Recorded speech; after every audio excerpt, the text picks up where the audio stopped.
being a K-9 officer is just it's a very special assignment. I've done this for 12 years now.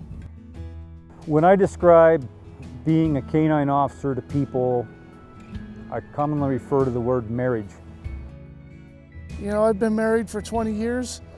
I've seen my wife maybe 4 hours of the day if we're lucky, and I'm with my dog 24 hours a day. So that bond between him and I is just phenomenal.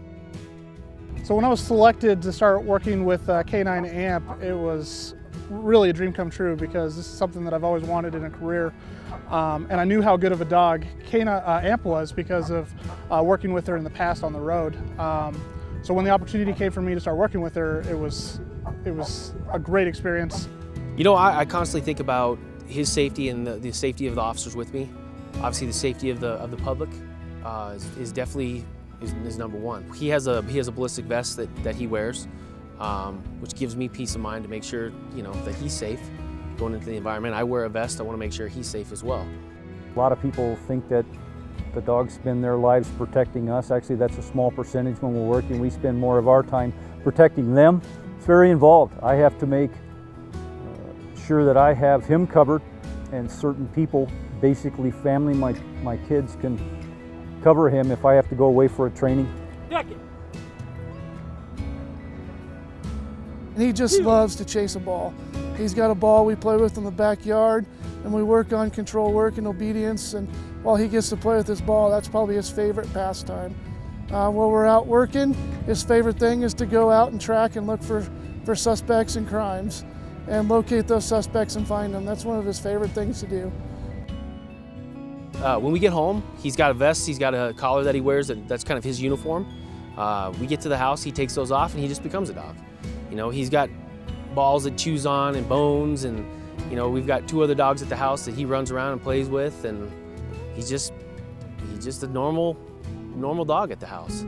He jumps on the couch, he'll lay there, cuddle with you. He jumps on the bed. He's just a dog. They're very much involved in your life, and they have to be your number one priority. When I go home and I turn him loose in the house, he has no interest in me. He'll go find my daughter, and that's where he hangs out for at least an hour and a half. And then once they do their thing, then he'll wander around the house and check on me. They definitely want to do things to please us.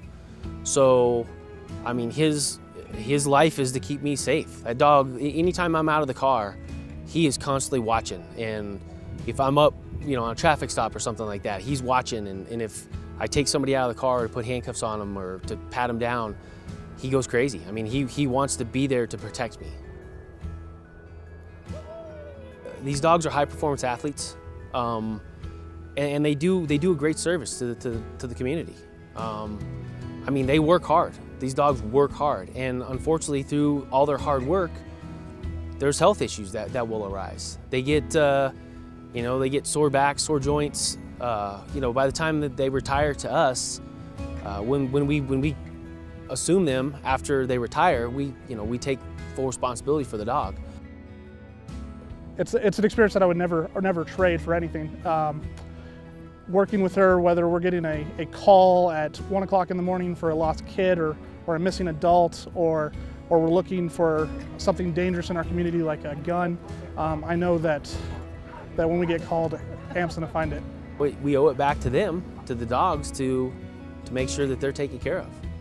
I know my first dog, TJ, he went into emergency surgery, or he had an emergency incident that happened one night. We had to take him up there, and he was retired, and he spent 3.5 days in ICU. And for 3.5 days, I slept on the concrete floor with him because I wasn't going to leave him. We are raising money to help all of the departments within Woodland Park, Fountain, PD, Colorado Springs Police Department, and El Paso County Sheriff's Department to help care for their dogs on an annual basis. They need medication, food, tennis balls, dog beds. There's additional vet bills. So we want to help out. We want to give back. We think that they're an important part of our community and the lives of these officers. They're their 4-legged partners. The goal is to raise $100,000, which is the cost of about $3,500 annually to take care of all of these dogs. We want to be able to make sure that we can give to everybody. It's the right thing to do for these dogs. Like I said, a lot of people say, well, they're just a dog. Well, it's not just a dog, it's my partner.